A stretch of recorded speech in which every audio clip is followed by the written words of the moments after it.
नमस्कार, आप देख रहे हैं हल्ला बोल टीवी। मैं हूं सुशील कुमार सिंह। बिहार में महागठबंधन की सरकार अब भूल जाइए। तेजस्वी ने आज राहुल गांधी से ले लिया बड़ा पंगा। क्या है पूरा मामला, आइए समझते हैं हल्ला बोल टीवी के editor in chief Deepak Sharma से। बिल्कुल, तेजस्वी यादव ने जो आज किया है उसके बाद महागठबंधन में किस कदर दरार है और कांग्रेस और राष्ट्रीय जनता दल के रिश्ते कितने खराब हुए और भविष्य में और कितने खराब हो सकते हैं, इसके संकेत आज मिल गए।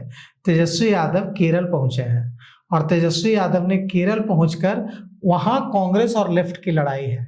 लेफ्ट वहां की सरकार में है, केरल में लेफ्ट की सरकार है और कांग्रेस वहां विपक्ष में है। इस बार कहा जा रहा है कि केरल में कांग्रेस वापसी कर सकती है। जो सर्वे बता रहे हैं वो ये बता रहे हैं कि कांग्रेस की स्थिति वहां मजबूत है, क्योंकि वहां हमेशा कांग्रेस और लेफ्ट की लड़ाई होती है। भारतीय जनता पार्टी वहां लड़ाई में सीधे सीधे शामिल नहीं है। अब ये जो लेफ्ट और कांग्रेस की लड़ाई है, लाल झंडा और कांग्रेस की लड़ाई है, इसमें तेजस्वी यादव केरल पहुंचकर लेफ्ट के साथ खड़े हो गए और कांग्रेस को उन्होंने कांग्रेस का हाथ झटक दिया है। इससे कांग्रेस में कड़ी नाराजगी है और बड़ी नाराजगी है। तो तेजस्वी यादव ने राहुल गांधी को केरल पहुंचकर बड़ा झटका दे दिया है। कांग्रेस का साथ और कांग्रेस का हाथ दोनों छोड़ दिया है और वाम दलों का, लेफ्ट का समर्थन कर दिया है।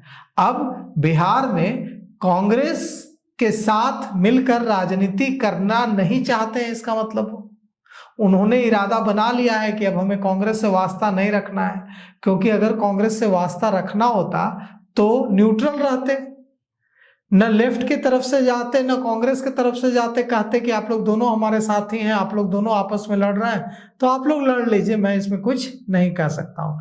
लेकिन जब दो साथी लड़ रहे थे तो एक साथी के पक्ष में अगर खड़े हो गए हैं जाकर के, मतलब साफ है कि दूसरा साथी नाराज हो या खुश हो, इसकी उनको परवाह नहीं है। तो तेजस्वी यादव ने केरल पहुंचकर वाम दलों के लिए चुनाव में प्रचार करना शुरू कर दिया है और इससे कांग्रेस में गहरी नाराजगी है, क्योंकि केरल में एक बार कांग्रेस की सरकार आती है, एक बार लेफ्ट की सरकार आती है, यही अदला बदली चलती है। और इस बार चूंकि वहां लेफ्ट सत्ता में है तो कहा जा रहा है कि अगली बार कांग्रेस वापसी करेगी।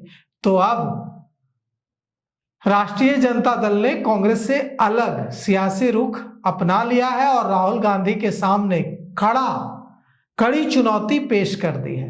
राष्ट्रीय जनता दल के राष्ट्रीय कार्यकारी अध्यक्ष तेजस्वी यादव केरल पहुंचे हैं और वहां केरल की सत्ता में एलडीएफ वाम मोर्चा जो है उसके समर्थन में और कांग्रेस के खिलाफ चुनाव प्रचार करना शुरू कर दिया है, जिससे कांग्रेस के लिए असहज स्थिति बन गई है। वहां केरल के मुख्यमंत्री पिनाराई विजयन ने तेजस्वी यादव के इस कदम का स्वागत किया है और उन्होंने कहा है कि एलडीएफ के पक्ष में प्रचार करना है, एलडीएफ के पक्ष में जो तेजस्वी यादव प्रचार कर रहा है, इसका केरल के मुख्यमंत्री पिनाराई विजयन ने स्वागत किया है। लेकिन कांग्रेस के अंदर इससे गहरी नाराजगी है।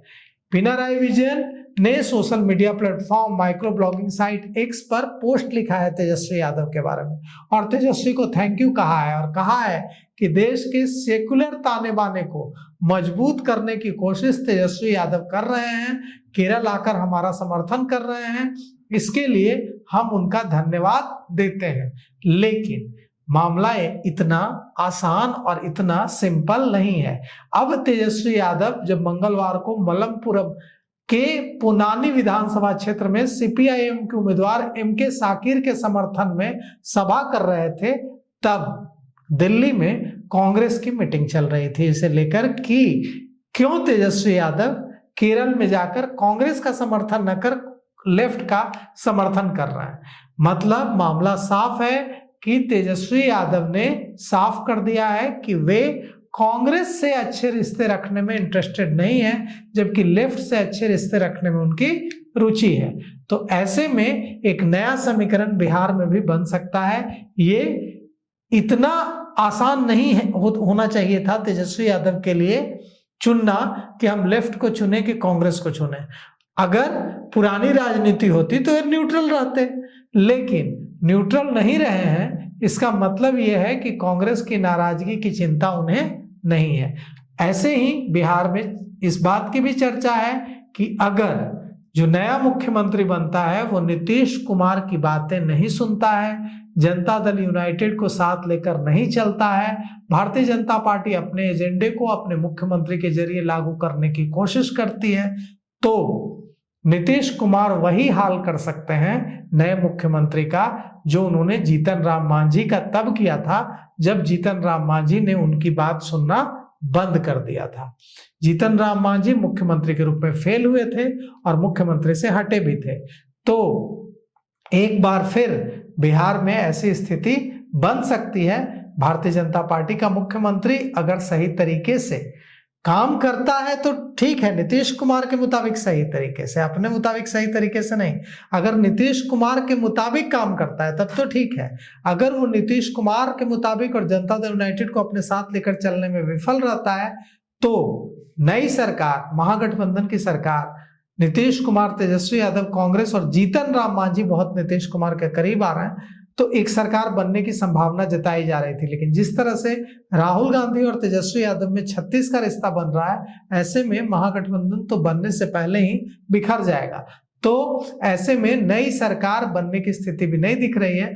और अगर नीतीश कुमार को ज्यादा दबाया भारतीय जनता पार्टी ने, मतलब नीतीश कुमार के बाद जो मुख्यमंत्री बना भारतीय जनता पार्टी का, उसने अगर जदयू को अपने साथ लेकर बराबर के भाई के रूप में, जनता दल यूनाइटेड को मंजूर नहीं है छोटे भाई की भूमिका, बड़े भाई की भूमिका न सही तो बराबर के भाई की भूमिका चाहती है जनता दल यूनाइटेड पार्टी। तो अगर जनता दल यूनाइटेड को बराबर की भूमिका भारतीय जनता पार्टी के नए मुख्यमंत्री नहीं दे पाए तो बिहार में 5 साल ये सरकार चलेगी, इसकी कोई गारंटी नहीं है। बिहार में मध्यावधि चुनाव भी हो सकता है। अब देखते हैं राजद और कांग्रेस के बीच इनके रिश्तों में उतार चढ़ाव तो देख लें। पहली बार बिहार से सुदूर केरल में बड़ी चुनौती खड़े करना क्या राजद को महंगा पड़ेगा या फिर कांग्रेस के कोभाजक बनेंगे, ये तो समय बताएगा। अभी तक के लिए इतना ही। देखते रहिए हल्ला बोल टीवी। धन्यवाद।